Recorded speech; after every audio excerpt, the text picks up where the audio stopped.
안녕하세요, 제이제입니다.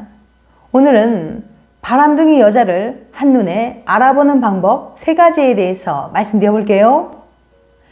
구독과 좋아요, 알림 설정까지 해주실 거죠? 그럼 바로 시작할게요.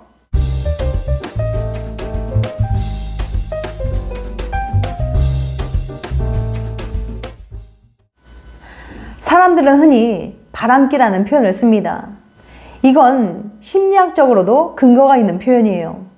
바람 피우는 데는 상황적, 관계적인 요인도 있지만 개인적인 특성도 있거든요. 즉, 바람기 있는 사람과 바람기 없는 사람이 있는 거죠. 그런데 바람기는 왜 생기는 걸까요? 혹시 쿨리지 효과라는 말 들어보신 적 있으세요? 쿨리지 효과란 생물학과 심리학에서 포유류의 수컷이 새로운 교미 대상이 나타났을 때, 심지어 아직까지 이전의 파트너와 있고 이 파트너와의 교미를 중단한 후인데도 새롭게 성적인 흥분을 나타내는 것을 말합니다. 미국의 제30대 대통령이었던 존 케빈 쿨리지에서 유래한 심리학적 효과를 말하는데요. 쿨리지 대통령 부부가 어느 날 농장을 구경하다가 주인으로부터 수탉은 하루에 10번 이상이나 짝짓기를 한답니다 라는 이야기를 듣자 부인이 그 말을 그대로 우리 남편에게 전해주세요 라고 말했어요. 그 얘기를 전해 들은 쿨리지 대통령은 하지만 수탉은 매번 다른 암탉과 사랑을 나누지요 라고 전해달라고 했답니다. 즉, 동물을 포함해서 특히 남자들의 경우는 새로운 여성이 나타나는 것 자체가 성적 흥분을 일으키는 가장 중요한 요소 중 하나라는 거죠. 사람들은 누구나 정말 괜찮은 사람을 만나 오랫동안 행복한 연애나 결혼 생활을 하고 싶어 합니다. 한 사람과 진득한 연애를 하기보다는 이 사람 저 사람을 만나면서 짧고 가벼운 연애만 하는 바람둥이와 연애하고 싶은 사람은 아마 없을 거예요. 하지만 다른 사람의 머릿속을 직접 들여다볼 수도 없으니까 누가 바람 피울 사람인지 예측하는 건 아주 어려운 일이죠.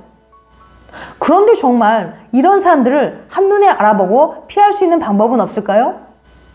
오늘은 이처럼 짧고 가벼운 연애만을 원하는 바람둥이를 구별해내는 방법에 대해 말씀드리려고 합니다. 네덜란드 그로닝겐 대학 연구진은 무려 15년간의 연구를 통해 바람 피울 가능성이 높은 사람들의 3가지 특징을 발견했거든요.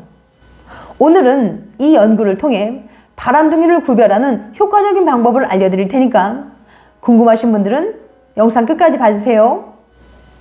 바람둥이 여자를 한눈에 알아보는 방법 3가지. 첫 번째, 주변에 바람 피운 친구가 많다. 첫 번째 특징은 바로 주변 사람들입니다.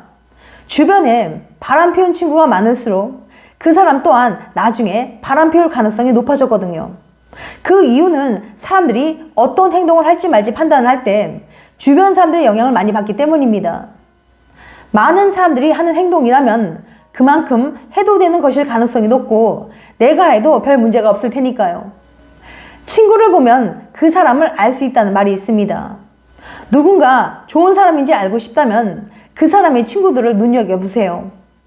매일 나이트클럽을 갔다느니 바람 피우다 걸렸다느니 하는 친구가 주변에 많다면 설사 자신은 그렇지 않다고 해도 일단은 조심할 필요가 있습니다. 친구를 보고 사람을 거르는 게 조금은 잔인할 수도 있지만 네덜란드 그로닝겐 대학의 연구 결과를 보면 꽤 효과적인 방법이니까요. 두 번째, 과거에 바람 피운 경험이 있다. 사람들은 흔히 바람 피운 사람을 보고 한 번도 안 피운 사람은 있어도 한 번만 피운 사람은 없다고 말합니다. 이 말은 과학적으로도 나름 타당한 말이에요. 실제로 바람 피운 경험이 있으면 다시 바람 피울 확률이 높았거든요. 노프 교수 연구에 따르면 처음 바람 피운 사람에 비해서 전 애인이 바람 피운 사람은 다음 연애도 바람 피울 확률이 무려 3.4배나 높았다고 합니다. 한 번 바람을 피워본 사람은 무의식 중에 이렇게 할 수 있구나, 혹은 해도 괜찮구나라는 생각이 생겨 두 번째 바람은 더 쉽게 피운다고 해요. 나쁜 짓을 자꾸 하면 죄책감에도 면역이 생겨서 무덤덤해지는 거죠. 연인이 있음에도 불구하고 바람을 피우는 건 논리적이고 이성적인 판단보다는 강한 충동을 이기지 못했기 때문입니다. 한 번 바람을 피웠다는 건 충동을 제어하는 능력이 그만큼 부족하다는 뜻이고, 이런 사람들은 당연히 또 바람 피울 확률이 높은 거죠. 평소 상대방이 감정이나 충동을 얼마나 잘 조절하는지 살펴보세요. 화가 났을 때나 하고 싶은 걸 참아야 할 때 어떻게 행동하는지 보는 거죠. 그가 때때로 찾아올 유혹의 순간을 얼마나 잘 견뎌낼지 알아볼 수 있을 거예요. 세 번째, 바람을 단지 실수라고 생각한다. 바람 피울 확률이 높은 사람의 마지막 특징은 바로 바람을 대하는 태도입니다. 그로닝겐 대학 연구진은 실험 참가자들이 평소 바람을 어떻게 생각하는지 물어봤어요. 그 결과 평소 바람 피운 행동에 엄격한 태도를 보이는 사람일수록 나중에 바람 피울 확률이 훨씬 낮았습니다. 살다 보면 바람을 피울 수도 있다거나 바람을 피우는 건 실수다라고 생각하는 사람들은 바람 피운 경험이 없더라도 훗날 바람 피울 확률이 더 높았죠. 물론 뜬금없이 바람 피우는 걸 어떻게 생각해라고 물어보라는 건 아닙니다. 그보다는 상대방이 평소 윤리관이나 가치관을 알아볼 수 있는 대화를 충분히 해보시길 추천드려요. 은연중 바람을 어떻게 생각하는지도 간접적으로 알아볼 수 있을 겁니다. 그렇다면 지금까지 알아본 세 가지 방법으로 바람둥이를 얼마나 정확히 구별해낼 수 있을까요? 놀라지 마세요. 그로닝겐 대학 연구진은 앞서 살펴본 세 가지 특징만으로도 그 사람이 앞으로 바람 피울 가능성을 무려 73%나 예측할 수 있었다고 합니다. 정말 놀랍지 않나요? 더구나 이런 바람둥이와 연애한 사람은 또 배신당할 가능성이 높다고 합니다. 노프 교수의 연구 결과 중 가장 슬프고도 충격적인 내용은 바로 배신당했던 사람들이 또 배신당할 확률이 2.4배나 더 높았다는 거예요. 즉, 배신당한 사람은 또 당한다는 거죠. 연인이나 배우자가 바람 피운 것도 억울한데 다음 연애에서 또 그럴 거라니 정말 너무한 거 아니냐고요? 연인에게 배신당했던 사람들이 또 당하게 되는 이유는 그들의 취향 때문일 수 있다고 합니다. 바람기 많은 성격 유형을 좋아하는 걸 수 있으니까요. 참고로 성실하지 않고 자기 얘기 많이 하고 성격이 예민하면 바람기가 많다고 볼 수 있죠. 이런 사람을 누가 좋아하겠냐 싶지만 시험 공부는 미루더라도 매번 술자리에 빠지지 않고 자기 얘기로 시선을 끌며 딱 한 명만 공략하는 그런 사람들이 있거든요. 그리고 가장 안타까운 사실은 한 번 애인에게 배신당한 사람은 누구를 만나도 의심을 한다는 거예요. 한 번 의심하기 시작하면 끝이 없기 때문이죠. 배신을 겪은 사람은 새로운 연애를 시작해도 상대방을 쉽게 의심하고 연애하는 내내 불안해했습니다. 내 모든 걸 주고 그만큼 믿었던 사람에게 한 번이라도 배신을 당하면 그 기억이 트라우마로 남아 사람을 쉽게 믿지 못하고 누구와 연애를 하더라도 배신당할 수 있다는 생각이 무의식 속에 자리 잡습니다. 이런 상황에서 혹시라도 애인이 전 애인과 비슷한 행동을 하면 걷잡을 수 없이 불안해지고 의심하게 되는 거죠.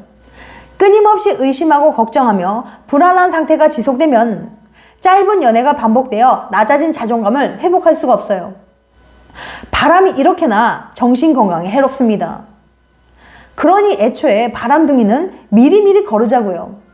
우리는 행복해지기 위해서 연애하는 거잖아요. 연애를 하면서 행복감을 느끼기보다는 상처만 남는다면 힘드시겠지만 이 연애를 지속하는 게 옳은지 다시 한번 생각해 보시길 바랍니다. 지금까지 바람둥이 여자를 한눈에 알아보는 방법 3가지에 대해서 말씀드렸어요. 다시 한번 요약해드리면 바람둥이 여자를 한눈에 알아보는 방법 3가지. 첫 번째, 주변에 바람 피운 친구가 많다. 두 번째, 과거에 바람을 피운 경험이 있다. 세 번째, 바람을 단지 실수라고 생각한다. 다음엔 더 재밌고 유익한 영상으로 찾아뵐게요. 끝까지 시청해줘서 감사합니다. 다음에 또 봬요. 안녕.